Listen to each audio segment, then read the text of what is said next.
Xo'p, bolalar, bugun xitoy tilida biz hayvonlar o'rgan ekanmiz. Hayvonlar boya yozdik biz bu yoqqa. Dongwu hayvonlar ataladi ekan. Bugun biz xuddi o'shani holatiga ko'rib turib xitoychasini topishimiz kerak bo'ladi. Qani, ketdi. Tasha, qanaqa ovoz chiqaradi? Bor-ku?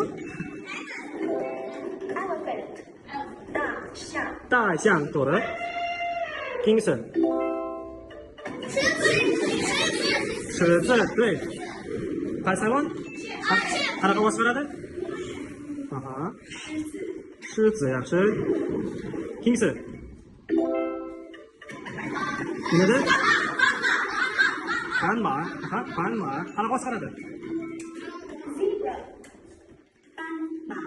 Aha, qanaqa ovoz chiqaradi? Yaxshi, keyingisi. Beshinchisi. Uli, aha. Yaxshi. Osonmi, qiyinmi? Yaxshi. Qani oltinchisini ko'ramiz?